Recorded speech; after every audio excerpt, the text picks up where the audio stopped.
FTP நேயர்களுக்கு வணக்கம். 2026 தேர்தலுக்கான மாவட்ட வாரியான கள நிலவரங்களை பார்த்து வருகிறோம். அந்த வரிசையில் இப்பொழுது நாம் பார்க்க இருக்கும் மாவட்டமானது நாமக்கல் மாவட்டம். இந்த மாவட்டத்தில் இருக்கக்கூடிய சாதக பாதகங்களை பற்றி பேச நம்மோடு வம்சி அவர்கள் இணைந்திருக்கிறார். வணக்கம். சதீஷ், எவ்வாறு இருக்கிறது என்ன நாமக்கல் மாவட்ட கள நிலவரம்? இந்த நாமக்கல் மாவட்டத்தை பொறுத்தவரை இப்ப நம்ம கொங்கு மண்டலத்துல வரோம். இதுல மொத்தம் 6 தொகுதிகள் இருக்கு. ராசிபுரம், சேந்தமங்கலம் பழங்குடி தொகுதி, நாமக்கல் தொகுதி, அப்புறம் Tiruchengode, Paramathivelur, Kumarapalayam. Okay, so first நம்ம ராசிபுரம் தொகுதி எப்படின்னு பார்ப்போம். இந்த ராசிபுரம் தொகுதின்றது ஒரு ஹை ப்ரொஃபைல் சீட். ஏன்னா இங்க ஒரு முன்னாள் அமைச்சர் அப்புறம் முன்னாள் சிட்டிங் அமைச்சர் 2 பேருமே இங்க அநேகம் மோதுவாங்க. ஸோ நான் அதை பற்றி எக்ஸ்பிளைன் பண்ணணும். இதோட ஹிஸ்ட்ரி இந்த ராசிபுரத்தை எப்படி பார்க்குறேன். அந்த ராசிபுரத்தை பொறுத்தவரை இது வந்து கொங்கு மண்டலத்தில் திமுக கொஞ்சம் அந்த பாசிட்டிவா எஸ்டாப்ளிஷ் ஆன ஏரியாஸ்ல இது ஒன்று. நாமக்கல் மாவட்டத்தை பொறுத்தவரை இங்க வன்னியர் சமூகம் கொஞ்சம் ஒரு சிக்னிஃபிகண்டா இருப்பாங்க. அவங்க திமுகவுக்கு வந்து ஆல் வித் ஃப்ரெண்டா பல காலத்துல இருக்கு. அதனால நீங்க வந்து கொங்கு மண்டலத்தில் பல மற்ற மாவட்டங்கள்ல இருக்கும் பலவீனம் வந்து திமுக வந்து நாமக்கல்ல இல்லை. நாமக்கல்ல கொஞ்சம் ஸ்ட்ரக்சர் கொஞ்சம் ஸ்ட்ராங்கா இருக்கும். ஸோ ஃபர்ஸ்ட் இங்க முதல் முறை 62லயே திமுக ஜெயிச்சிருக்காங்க. அப்புறம் 67, 71 திமுக அங்க ஜெயிக்கிறாங்க. அப்புறம் 77 அதிமுக ஆரம்பிச்சோன்னா அதிமுக இங்க ஆட்சிக்கு வராங்க. ஸோ அதிமுக ஆட்சிக்கு வந்த அப்புறம் ஒரு பெல்வெதர் சீட் மாதிரி எப்பப்பெல்லாம் திமுக ஆட்சிக்கு வருமோ அப்போ திமுக ஜெயிக்கும், எப்பப்பெல்லாம் அதிமுக ஆட்சிக்கு வருமோ அதிமுக அப்போ ஜெயிக்கும். ஒரு பெரிய எக்ஸப்ஷன் எப்போ வரும்னா 96ல் அதிமுக படுமோசமா தமிழ்நாடு முழுக்க தோக்கும் போது இங்க PR சுந்தரம் வந்து இந்த ராசிபுரத்துல ஜெயிக்கிறாரு. அது 96 பெரிய எக்ஸப்ஷன். அதுக்கப்புறம் அதே ட்ரெண்ட் தொடர்ந்துட்டு இருக்கு. இப்போ 2021 இங்க வந்து சிட்டிங் மினிஸ்டர் திருமதி சரோஜா அவர்களை வீழ்த்தி இங்க மதிவேந்தன் ஜெயிக்கிறார். மதிவேந்தன் இப்போ சிட்டிங் மினிஸ்டரா இருக்காங்க. ஸோ மீண்டும் 26ல் வந்து சரோஜா தான் போட்டிடுவாங்க. அவங்க ஏதோ மதிவேந்தன் நினைப்பாங்க. ஸோ 2 எக்ஸ் மினிஸ்டர் ஒரு சிட்டிங் மினிஸ்டர் ஒரு ஃபைட்டாக இருக்கும். ஒரு ஹை ப்ரொஃபைல் சீட் இது. இந்த சீட்டை பொறுத்த வரைக்கும் 2011 எப்படி ட்ரெண்ட் இருந்திருக்கு அப்படின்னு பார்க்கலாம். 2011 பொறுத்தவரை இங்க வந்து தனபால் அதிமுக முன்னாள் ஸ்பீக்கர் அவர் தான் கண்டெஸ்ட் பண்றாரு எங்க ராசிபுரத்துல. அவருக்கு எதிராக திமுகவில் அன்றைக்கு இருந்த VP துரைசாமி கண்டெஸ்ட் பண்றாரு. திமுக வந்து இங்க 40% எடுக்கிறாங்க. ஸோ ஸ்டேட் ஆவரேஜை விட இங்க அதிகமா இருக்கு. ஸோ நான் முன்னவே சொன்னேன், இங்க வந்து திமுக வந்து கொஞ்சம் பாசிட்டிவ் ஓட்டு கொஞ்சம் இருக்கு. அதனால இங்க கொஞ்சம் நீங்க கொங்குல மற்ற பகுதியில் இருக்க பலவீனம் வந்து இங்க இருக்காது அப்படின்னு. அடுத்து 2016ல் திருமதி சரோஜா அவர்கள் கண்டெஸ்ட் பண்றாங்க. எதிர்த்தாப்புல VP துரைசாமி மீண்டும் கண்டெஸ்ட் பண்றாரு. இந்த முறை வந்து VP துரைசாமி கொஞ்சம் ஓட்டு இன்க்ரீஸ் பண்ணி இருக்காரு. பட் சரோஜாவும் நல்ல 46% ஓட்டு எடுத்துடுறாங்க, வெற்றி பெறாங்க.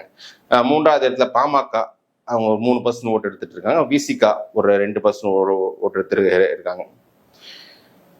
21 வரும்போது அதிமுக பாமக கூட்டணி, திமுக VCK கூட்டணி அப்படி இருக்கும்போது 2 பேருமே 45% மேல எடுக்கிறாங்க.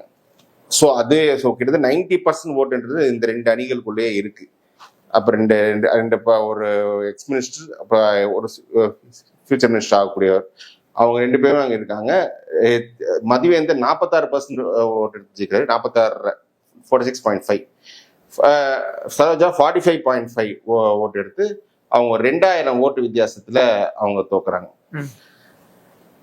இப்போ மீண்டும் தேர்தல் வரும்னா 2 பேருக்கும் கடுமையான போட்டி இருக்கும். நல்ல ஏன்னா அவங்க மினிஸ்டர்ஸ் தொகுதின்றது போல் மேனேஜ்மெண்ட் ரொம்ப ஸ்ட்ராங்கா இருக்கும். திமுகவை பொறுத்தவரை இங்க ஆர்கனைசர் ராஜேஷ்குமார் அவர் நல்ல ஒரு பவர்ஃபுல்லான ஆர்கனைசர் அங்க இருக்கார். ஸோ கடுமையான போட்டி இருக்கும்.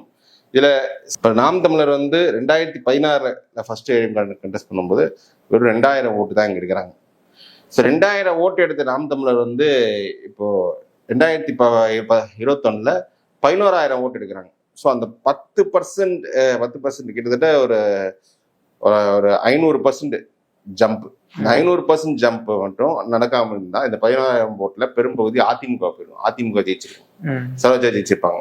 ஸோ நாம் தமிழோட எமர்ஜென்சி வந்து அதிமுகவை இந்த தொகுதியில் பலவீனப்படுத்திருக்கு. இப்போ 2024 பார்லிமெண்ட்ல எப்படி பெர்ஃபார்ம் பண்ணிருப்பாங்க? நாம் தமிழர் 7% எடுத்திருக்காங்க, பாஜக என்டிஏல வந்து 9% வந்திருக்கு, அதிமுக 38%, திமுக 41%. ஸோ இந்த பாஜக எமர்ஜென்சில வந்து திமுகவுக்கும் சிக்னிபிகண்ட் இம்பாக்ட் ஆயிருக்கு. 46 41 வந்திருக்காங்க. இப்போ இந்த பாஜக அதிமுக சேரும் பட்சத்தில் இவங்க 47% வராங்க. ஸோ அந்த சரோஜாக்கு இங்க ஒரு சின்ன எட்ஜ் கிடைக்கும் தான் நான் நம்புறேன். If there is 100% vote transfer. நாம் தமிழர் மற்றும் விஜய் என்ட்ரி அது கூட ஒரு திமுகவுக்கு ஒரு சின்ன இம்பாக்ட் இங்க ஏற்படுத்தலாம். அந்த அடிப்படையில் நான் வந்து இந்த தொகுதி வந்து அதிமுகவுக்கு ஒரு நல்ல எட்ஜ் கொடுக்குறேன், சரோஜாவுக்கு. அடுத்து சேந்தமங்கலம். சேந்தமங்கலத்தை பொறுத்தவரை தமிழ்நாட்டில் இருக்கக்கூடிய 2 ட்ரைபல் சீட்ஸ்ல இதுவும் ஒன்று. நீங்க வந்து இந்த தொகுதி வந்து ஒரு ராசிபுரம் அளவுக்கு அங்க திமுக அங்க கண்டியூசிவா இல்லாட்டியும் இங்க வந்து ரீசெண்ட் டைம்ஸ் திமுக கொஞ்சம் நல்லா ஸ்ட்ராங்கா தான் வளர்ந்துருக்குன்னு பார்க்கணும். இப்ப நம்ம 2 பார்த்தோம்னு வச்சுக்கோங்க, திமுக வந்து 62 இங்கேயும் திமுக 62 இங்கேயும் ஜெயிக்கிறாங்க. ஆனா 67 தோக்குறாங்க, 71 மீண்டும் திமுக ஜெயிக்கிறாங்க. அப்புறம் 77 இந்த அதிமுக தொடங்கினப்போ தொடர்ந்து திமுக தோல்வியோட இருந்தாங்க. அப்புறம் 96 திரும்ப மீண்டும் ஜெயிக்கிறாங்க. அப்புறம் 2006 ஜெயிக்கிறாங்க. அப்புறம் அதன் பிறகு இப்ப 2021 திமுக ஜெயிக்கிறாங்க. அதிமுகவை பொறுத்தவரை இந்த இடைப்பட்ட காலத்தில் நல்லாவே கொஞ்சம் ஜெயிக்கிறாங்க. இதுல வந்து 96 திமுகவுல போட்டிட்டு ஜெயிச்ச சந்திரசேகரன் தான் போய் 2016 அதிமுகவுல போட்டிட்டு இங்க எம்எல்ஏ ஆகிறாரு. அந்த சந்திரசேகரன் வந்து என்னன்னா இந்த 2021 இண்டிபெண்டா கண்டெஸ்ட் பண்ணி கொஞ்சம் ஓட்டு பிடிக்கிறாரு. அதனாலதான் இங்க ஒரு பெரிய ரிசல்ட் சேஞ்ச் இருக்கு. நம்ம அதை பத்தி பேசலாம். ஃபர்ஸ்ட் இப்ப 2011 எப்படி இங்க எலெக்ஷன் போயிருக்குன்னு பார்க்கலாம். இப்ப 2011 டேட்டா எடுத்து பார்த்தோம்னா தேமுதிக இங்க வெற்றி பெறாங்க. தேமுதிக வேட்பாளர் திருமதி சாந்தி வந்து 47% ஓட்டு எடுத்து ஜெயிக்கிறாங்க. திமுக சேர்ந்த பொன்னுசாமி, இவர் தான் 2006 ஜெயிக்கிறாரு. அவரு 11 சிட்டிங் எம்எல்ஏ வர, அவர் 42% ஓட்டு எடுத்திருக்காங்க. ஸோ ஸ்டேட் ஆவரேஜை விட இங்க அதிகமாக தான் இருக்கு. அடுத்து 2016 அதிமுகவை சேர்ந்து சந்திரசேகரன் 96 திமுக போட்டியிட்டவர் அதிமுக வந்து இங்க ஜெயிக்கிறாரு. அவர் 48% ஓட்டு எடுக்கிறாரு. 2வது இடத்துல திமுகவை சேர்ந்த பொன்னுசாமி, இப்போ 2000 பொன்னுசாமி மீண்டும் கண்டெஸ்ட் பண்ணி அவரு 41% எடுத்திருக்காரு. 11 எடுத்த ஓட்டு கொஞ்சம் குறைவு. காரணம் அப்போ வந்து பாமக கொஞ்சம் வந்து ஓட்டு கொஞ்சம் ஸ்பிளிட் பண்ணியிருக்காங்க நினைக்கிறேன். அது வந்து திமுக பாமக கூட்டணி 2011. அப்புறம் 2021 பொன்னுசாமி இந்த மாதிரி 45% ஓட்டு போய் ஜெயிக்கிறாரு. அதிமுக வந்து இந்த சந்திரசேகரன் சீட்டு கொடுக்கல, சந்திரன் ஒரு கேண்டிடேட் கொடுக்குறாரு, 40% இருக்கிறது. சந்திரசேகரன் வந்து அந்த 5% ஓட்டை ஸ்பிளிட் பண்ணிட்டாரு. இந்த 5% ஓட்டு ஸ்பிளிட் பண்ணாம இருந்தா அதிமுக இங்க ஒரு ஸ்மால் மார்ஜின் ஜெயிச்சிருக்கும். அதுதான் இது. இந்த தொகுதியை பொறுத்தவரை ரொம்ப ரொம்ப தின் மார்ஜின்ஸ்ல இங்க இருக்கு. நீங்க வந்து திமுக அதிமுக டிஃபரன்ஸ் என்ன, பொன்னுசாமி திமுக வேட்பாளர், நல்ல வேட்பாளர், இங்க தொடர்ந்து களத்துல இருக்க, தொடர்ந்து 40% மேல ஓட்டு வச்சிருக்காரு. நீங்க 2006 அவர் இங்க வெற்றி பெறும்போது கிட்டத்தட்ட 50% கிட்ட ஜெயிச்சிருக்காரு. ஸோ நல்ல ஒரு ஓட்டு வச்சிருக்க கேண்டிடேட்டு. அவர் ஐடியா கேபினட் மினிஸ்டருக்கு கொடுத்துருக்கலாம் அவருக்கு, பட் ஆனா அதை மிஸ் பண்ணிட்டாங்க திமுக. அதிமுக எந்த மாதிரி கேண்டிடேட் போடுறாங்க அப்படின்ற பொறுத்து இருக்கு. அந்த கடந்த முறை அந்த சந்திரசேகரன் ஃபிட் பண்ண ஓட்டு என்ன ஆகுது, அதுவும் ஒரு பெரிய ஃபேக்டர் ப்ளே பண்ணுது. நாம் தமிழரை பொறுத்தவரை நீங்க ராசிபுரத்துல இருந்த மாதிரியே இங்கேயும் ஒரு அதே மாதிரி 2000 ஓட்டு தான் 16 இருக்காங்க. 21 11 ஓட்டு வந்திருக்கு, கிட்டத்தட்ட 500% ஓட்டு. பார்லிமெண்ட்ல இப்ப எப்படி இந்த கட்சியில் பெர்ஃபார்ம் பண்ணிருக்கேன், திமுக வேட்பாளர் மாதேஸ்வரன் வந்து 43.4% எடுத்து அவர் இருக்காரு. 2வது இடத்துல அதிமுக வேட்பாளர் வந்து 37 தமிழ்மணி 37.5% ஓட்டு எடுத்திருக்காரு. பாஜகவை சேர்ந்த KP ராமலிங்கம் அவர் வந்து 6.4%. நாம் தமிழர் இங்க பாஜகவோட அதிகமா ஓட்டு எடுத்திருக்கு. நாம் தமிழர் 8.5% எடுத்திருக்காங்க. இப்ப பாஜக ஓட்டு ஃபுல்லாவே அதிமுக டிரான்ஸ்ஃபர் ஆகும் பட்சத்தில் கூட மார்ஜின்றது ரொம்ப ரொம்ப தின்னா இருக்கும். பிளஸ் விஜயோட இம்பாக்ட் எப்படி இருக்கும், ஏன்னா இப்போ பாஜகவோட இங்க வளர்ச்சி கொஞ்சம் அதிமுக பலவீனப்படுத்திருக்கு. திமுக வந்து இங்க அவங்க ஸ்ட்ரக்சரல் ஓட்டு, பொன்னுசாமி இருப்ப ஸ்ட்ரக்சரல் ஓட்டு கூட மெயின்டைன் பண்ணிடுவாங்கன்னு தான் நான் நினைக்கிறேன். ஸோ என்னோட அடிப்படையில் இது ரொம்ப டைட்டான கான்ஸ்டிடுவன்சி. நான் பொன்னுசாமிக்கு ஒரு சின்ன எட்ஜ் கொடுப்பேன் இந்த தொகுதியை பொறுத்த வரைக்கும். அடுத்ததாக நாமக்கல் சட்டமன்ற தொகுதி. அடுத்து இந்த நாமக்கல் சட்டமன்ற தொகுதின்றது ஒரு ஃபேசினேட்டிங்கான ஒரு சீட்டு. அதாவது தமிழ்நாட்டு அரசியல்லையே ஒரு பெல் வெதர் சீட்டுல ஒரு சில சீட்ஸ்ன்னு சொல்லலாம். அதுல நாமக்கல்லும் ஒண்ணு. பெல் வெதர் சீட் அப்படின்னா என்னன்னு நான் சொல்றேன். பெல் வெதர் சீட்டுனா எந்த கட்சி அந்த அசம்பிளியில ஜெயிக்கிறதோ அந்த கட்சியை கூட்டணியோ அதுதான் மாநிலத்திலும் ஆட்சிக்கு வருது. 57 நாமக்கல்ல இதுதான் ட்ரெண்டு. எந்த கட்சி இங்க ஜெயிக்கிறதோ அதுதான் அங்க ஆட்சிக்கு வந்திருக்கு. அப்படிதான் அவங்க மாறி அது முதல்ல காங்கிரஸ் ஜெயிச்சிட்டு இருந்தாங்க, அப்புறம் திமுக ஜெயிச்சாங்க, அப்புறம் அதிமுக ஒரு குறிப்பிட்ட காலத்து ஜெயிச்சிட்டு இருந்தாங்க, அப்புறம் திமுக அதிமுக மாறி மாறி ஜெயிச்சிட்டு இருந்தாங்க. 2001-6 வந்து முதல்ல அதிமுக கூட்டணியில ஜெயக்குமார் ஜெயிக்கிறாரு. அதாவது முன்னாள் திருவள்ளூர் எம்பி ஜெயக்குமார் வந்து அதிமுக கூட்டணி ஜெயிக்கிறாரு. 2006 திமுக கூட்டணியில வந்து அவர் வெற்றி பெறாரு. ஸோ மாறி மாறி ஜெயிச்சாலும் அது எந்த கட்சி இங்க ஆட்சிக்கு வருதோ அதுதான் அந்த கட்சி சேர்ந்தவர் தான் இங்க ஜெயிச்சிருக்காங்க. 2011-16 கேபிபி பாஸ்கர் அதிமுக வேட்பாளர் வந்து ஜெயிச்சிருக்காரு. 21 திமுக வேட்பாளர் பி ராமலிங்கம் வந்து அவர் வீழ்த்தி வந்திருக்காரு. ஸோ 2011 எப்படி இருக்குன்னு பார்ப்போம். கலாம் 2011 அதிமுக தேமுதிக கூட்டணி அது வந்து 56% இங்க இருக்கு. கேபிபி பாஸ்கர் கொங்கு நாடு மக்கள் கட்சி அவங்க வந்து திமுக கூட்டணி கண்டெஸ்ட் பண்றாங்க. அவங்க வந்து 35% தான் இங்க இருக்கிறாங்க. 2016 வரும்போது அதிமுக இந்த மாதிரி தனிச்சு போட்டி கேபிபி பாஸ்கர் வந்து 45% எடுத்தாரு. கிட்டத்தட்ட 10% தான் அங்க ஓட்டு லாஸ் அவருக்கு. ஸோ 2016 இப்ப மீண்டும் கேபிபி பாஸ்கர் ஜெயிக்கிறாரு. அவர் வந்து 45% ஜெயிக்கிறாரு. 56 45 11% ஓட்டு இழக்கிறாங்க. திமுகவில் இந்த மாதிரி காங்கிரஸ் கண்டெஸ்ட் பண்றாங்க. ஒரு ஸ்மால் இம்ப்ரூவ்மெண்ட் தான் இருக்கு, 38% தான் இருக்கு. இதுல வந்து அப்போ கொங்கு நாடு மக்கள் தேசிய கட்சி வந்து இவங்க ஒரு 5% ஓட்டு பிரிக்கிறாங்க. 5% ஓட்டு ஓரளவுக்கு திமுக காங்கிரஸ் கூட்டணி வந்திருந்தா ஓரளவுக்கு நெருக்கமா இருந்திருக்கும், ரொம்ப க்ளோஸா இருந்திருக்கும். அங்க தமிழ் மாநில காங்கிரஸ் 2% ஓட்டு அப்படி எடுத்திருக்காங்க. நாம் தமிழர் 2016 மற்ற தொகுதி போகும்போது அதே 2000 மார்ஜின்ல இங்க இருக்காங்க. 21 இருக்கும்போது அந்த திமுக கொங்கு நாடு மக்கள் தேசிய கட்சியோட கம்பைன்ட் எஃபெக்ட் வந்து இங்க நல்லா ஒர்க் இருக்கு. அந்த இந்த தமாக ஓட்டு கொஞ்சம் உள்ள வந்து கொஞ்சம் ஆன்டி கேபிபி பாஸ்கர் ஓட்டு கொஞ்சம் இழந்ததால கொஞ்சம் ஓட்டுக்கு நிறைய இழந்ததால திமுக வேட்பாளர் பி ராமலிங்கம் வந்து 51% போயிடுறாரு. அதிமுக கேபிபி பாஸ்கர் வந்து தனிச்சு போட்டிட்டு 45% எடுத்த ஒரு சுச்சுவேஷன்ல வந்து அதிமுக பாமக பாஜக கூட்டணி இருக்கும் 38% தான் வருது அவர். ஸோ இந்த இது பெரிய செட்பேக்கு. பெரும் பகுதி ஓட்டு வந்து அவர் வந்து நாம் தமிழர் கட்சிக்கு இங்க இருந்திருக்கு. நாம் தமிழர் கட்சி வந்து இங்கேயும் நம்ம ராசிபுரம் சேர்ந்தவங்களை பார்க்கணும் அதே மாதிரி ஒரு 500% வளர்ச்சி இங்க இருக்கு. 10,000 ஓட்டு எடுத்திருக்காங்க.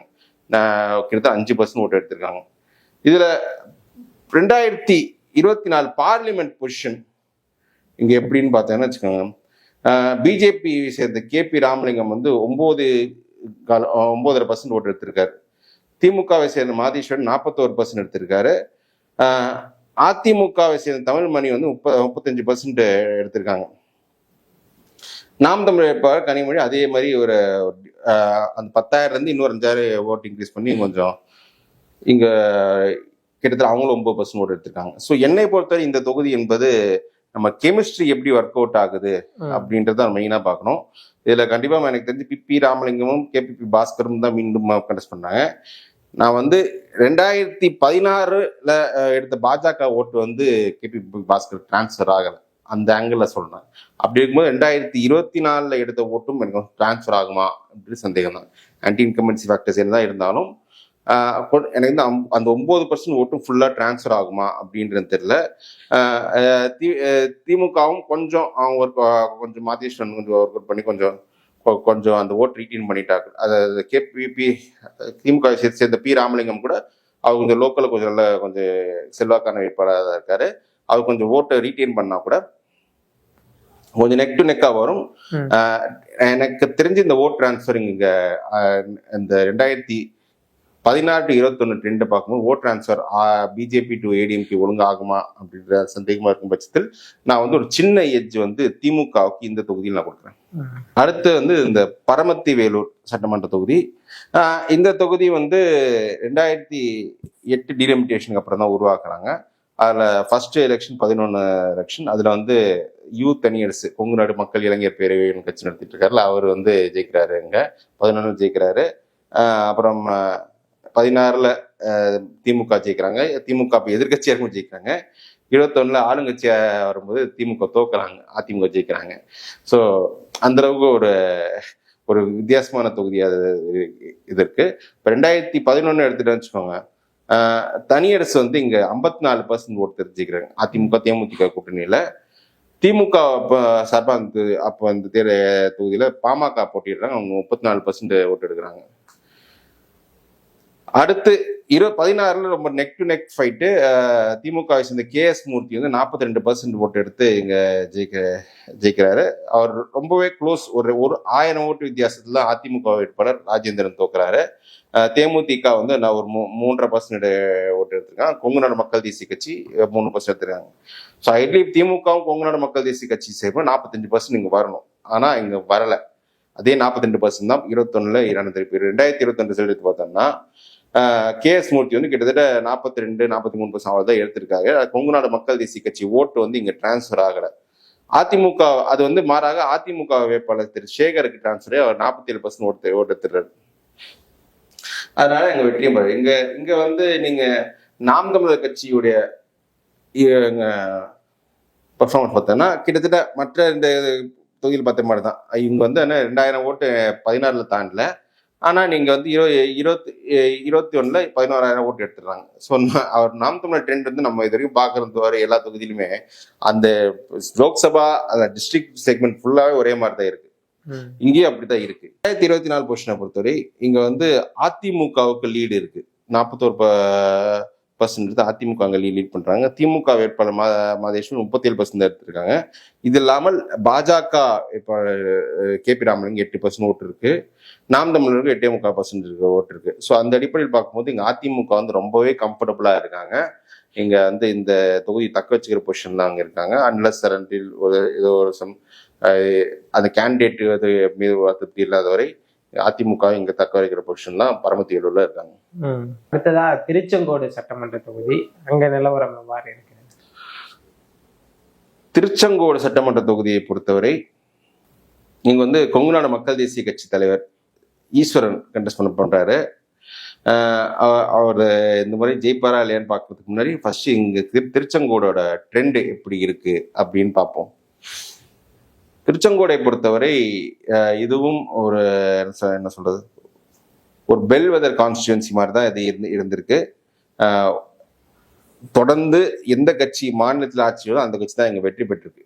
அது இந்த தொகுதியை வச்சு கணிச்சிருக்கலாம். பட் ஒரே ஒரு முறை தான் எக்ஸெப்ஷன் இருக்குது. எப்படின்னா 2006ல் முன்னாள் அமைச்சர் தங்கமணி வந்து இங்க ஜெயிக்கிறார். அப்ப திமுக மாநிலத்தில் ஆட்சியர் தங்கமணி வெட்டுறாரு. அந்த தங்கமணி தான் அந்த ட்ரெண்டை உடைக்கிறார். அதன் பிறகு வந்து ஒரு ஆளும் தரப்பு ஃபேவரபுளாகவே ட்ரெண்ட் இங்கே இருந்திருக்கு. ஸோ 2011ல் இங்க எப்படி இருக்குன்னு பார்க்கலாம். ஸோ இப்போ 2011 பார்த்தோம்னா தேமுதிக இங்கே வெற்றி பெறுது. தேமுதிக வந்து 52% ஓட்டு எடுத்து ஜெயிக்கிறாங்க. அதுக்கு ஏற்ற காங்கிரஸ் திமுக கூட்டணி காங்கிரஸ் அவங்க 36% எடுக்கிறாங்க. 16ல் எப்படின்னா இப்போ திமுகவே கண்டெஸ்ட் பண்றாங்க. பாரியில் அங்கே ஒன்று திமுக கண்டெஸ்ட் பண்றாங்க. அவங்க ஒரு 4000 ஓட்டு வித்தியாசம் தான் திமுக தோக்குது. 16ல் அதிமுக வேட்பாளர் பொன் சரஸ்வதி 41% எடுத்துடுறாங்க. இங்க தேமுதிக கொங்கு நாடு மக்கள் தேசியம் கட்சியெல்லாம் தலா 3% ஓட்டு எடுத்துடுறாங்க. பாஜகவும் 1% ஓட்டு எடுத்துடுது. நாம் தமிழரும் நீங்க வந்து பாத்தீங்கன்னா இங்க வந்து ஒரு அந்த 2000 ரேஞ்சில் இங்க ஓட்டு எடுத்துடுறாங்க. 21ல் இங்க எப்படி கிளம்ப போகுதுன்னா ஈஸ்வரன் வந்து 44% ஓட்டு எடுத்து ஒரு ஸ்மால் மார்ஜின்ல மேல வந்து ஜெயிக்கிறாரு.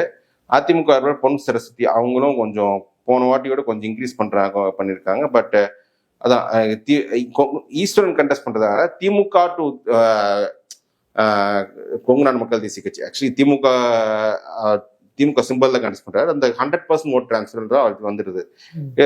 அது வந்து அந்த ஒரு சின்ன எட்ஜ் கொடுக்குது. அதை கரெக்டாக 44% ஜெயிச்சிருது. பொன் சரஸ்வதிக்கு வந்து அது பெருசா ஒரு 4% தான், ஒரு 2% தான் தன்னோட ஓட்டு இன்க்ரீஸ் பண்ண முடிஞ்சது. அந்த தேமுதிக ஓட்டுன்றது கொஞ்சம் ஃபுல்லா தேமுதிக ஒரு இங்க கூட்டணி வச்சிருந்தா மேபி வாய்ப்பு இருந்திருக்கலாம். தேமுதிக கொஞ்சம் ஓட்டை கொஞ்சம் பிரிச்சிருக்காங்க, அதனால அவங்க சாதிக்க முடியல. நாம் தமிழரும் கொஞ்சம் அதிகமா இந்த மற்ற நம்ம தொகுதியில் பார்க்கும்போது 11,000 ரேஞ்ச் இருக்காங்க. இந்த தொகுதியில வந்து 2020 13,000 ரேஞ்சு வந்துட்டாங்க. ஸோ இதுவும் அதிமுகவுக்கு வந்து இந்த தொகுதியில ஒரு பின்னடைவா போயிடுது. 2024 பொசிஷன் பார்த்தா இங்க வந்து அதிமுக 35% எடுக்கிறாங்க. திமுக வேட்பாளர் மாதேஸ்வரன் அவருக்கு உங்களான தேசிய கட்சி சேர்ந்தவர் தான், அவர் 41% எடுக்கிறாரு. பாஜக இங்க 10% ஓட்டு எடுத்திருக்காங்க. நாம் தமிழரும் வந்து கொஞ்சம் ஓட்டு இன்க்ரீஸ் பண்ணி இங்கேயும் ஒரு 9% எடுத்திருக்காங்க. ஓகே, ஸோ இந்த தொகுதியை பொறுத்தவரை எப்படி ரிசல்ட் அமையும்னா, இங்க யார் போட்டிடுவாங்க பொறுத்து. என்னை பொறுத்தவரை இப்போ நம்ம தொகுதியில் பார்த்துட்டு இருக்கோம், அதிமுக ஒரு தொகுதி வேட்பாளர் இருக்கும்போது பாஜக கொடுப்ப இந்த தொகுதி வந்து பாஜகவுக்கு அதிமுக கொடுக்க வாய்ப்புகள் நிறைய 10% வச்சிருக்காங்க. பாஜக கொடுக்கும் பட்சத்தில் அது vote transfer ஃபுல்லா ஆகுமா? ஏன்னா திரு 41% இவர் எடுக்கணும் போல, இந்த ஈஸ்வரன் எப்படி 42 கொண்டு வந்துருவாரு. இந்த பாஜக அதிமுக அந்த ஓட் டிரான்ஸ்ஃபர் கரெக்டா நடக்குமா அப்படின்றது எனக்கு அதுல ஒரு சின்ன ஐயப்பாடு இருக்கு. எப்படி கேண்டிடேட் எதுன்னு பொறுத்துதான் இருக்கு. ஒருவேளை இரட்டை இலை போட்டியிடலன்னா உறுதியா ஈஸ்வரன் கண்டிப்பா ஜெயிப்பாரு. இரட்டை இலைன்ற பட்சத்தில் ரொம்ப டஃப் ஆயிட்டு இருக்கும். ஒரு சின்ன எட்ஜ் நான் வந்து திருச்செங்கோடுல ஈஸ்வரன் நான் கொடுக்குறேன். இறுதியா குமார்பாளையம் தொகுதி. இந்த தொகுதியை பத்தி நம்ம ரொம்ப டிஸ்கஸ் பண்ணி நம்ம டைம் தெரியல. ஏன்னா இது வந்து கிட்டத்தட்ட தங்கமணி வந்து அதிமுக கோட்டையாவே மாத்திட்டாரு இந்த தொகுதியில். அந்த மாதிரி இருக்கு ட்ரெண்டு. நீங்க வந்து 2011 பாத்தீங்கன்னா 56% ஓட்டு எடுத்திருக்காரு. எதிர்நிலை திமுக 2 வேட்பாளர், நான் 39 எடுக்கிறேன். அப்புறம் 16 வந்து 55% பேர், எதிர்நிலை திமுக வந்து 21% வராங்க. 21 அதிமுக ஆட்சி இழக்கும் தேர்தலில் கூட இவங்க 50% கிட்ட எடுத்துடுறாங்க. திமுக வேட்பாளர் வந்து 35% இருக்காங்க. ஸோ ரொம்ப கம்ஃபர்டபுளா இருக்காரு. இப்போ எனக்கு தெரிஞ்சு 24 கூட இங்க அவர் தான் லீட் எடுத்திருக்காருன்னு நினைக்கிறேன். 24 தேர்தலில் கூட குமார்பாளையம், அப்போ ஒரு ஈரோடு அசம்பிளி செக்மெண்ட்ல ஈரோடு திமுக ஜெயிக்கிற பார்லிமெண்ட் தொகுதி, அந்த தொகுதியில கூட நீங்க திமுக வேட்பாளர் இங்க அதிமுக வேட்பாளர் ஆற்றல் அசோக்குமார் அதிகமா ஓட்டு எடுத்திருக்காருன்னா, அப்பன்னா இவர் தங்கமணிக்கு வந்து இங்க ஸ்ட்ராங் பேஸ் இருக்கு. உறுதியா 45% ஓட்டு எடுப்பாரு. ஸோ அதுல அது திமுக சேலஞ்சிங் பொசிஷன், ஃபைட்டிங் பொசிஷன்லேயே கிடையாது. கண்டிப்பா வந்து ஜெயிப்பார். நாமக்கல் மாவட்டத்தில் இருக்கக்கூடிய சட்டமன்ற தொகுதிகளுடைய கள நிலவரங்களை தெளிவா சொன்னீங்க. அதுல குறிப்பா ராசிபுரம் சட்டமன்ற தொகுதி வந்து அதிமுக வெற்றி பெறதுக்கு வாய்ப்பு உள்ள தொகுதியாகவும், சேந்தமங்கலம் தொகுதி வந்து ஒரு திமுகவிற்கு அதிகபட்ச வாய்ப்பு இருக்கிற தொகுதியாகவும், ஆனா அங்க ஒரு இழுபறி நிலைமை கூட வரலாம் அப்படின்னு சொல்லியிருக்கீங்க. அடுத்ததா நாமக்கல் வந்து திமுக நிச்சயமா வெற்றி பெறும். அடுத்ததாக பரமத்தி வேலூர் வந்து அதிமுக வெற்றி பெறக்கூடிய தொகுதியா சொல்லியிருக்கீங்க. திருச்செங்கோடு வந்து திமுக கூட்டணியில ஈஸ்வரனுக்கு வந்து ஒரு எட்ஜ் கொடுத்திருக்கீங்க. ஆனா அது வந்து ஒரு 50-50 மாதிரி தான். ஒருவேளை அதிமுக போட்டியிடும் பட்சத்துல அது திமுகவிற்கு சாதகமா இருக்கும் அப்படின்னு சொல்லியிருக்கீங்க. அதற்கு அடுத்ததா குமாரபாளையம் வந்து நிச்சயமா அதிமுக வெற்றி பெறக்கூடிய தொகுதியா சொல்லியிருக்கீங்க. நாமக்கல் மாவட்டத்தில் இருக்கக்கூடிய தொகுதியோடைய கள நிலவரங்களை தெளிவா சொன்னமைக்கு நன்றி. நம்ம மேலும் ஒரு மாவட்டத்தில் சந்திக்கலாம்.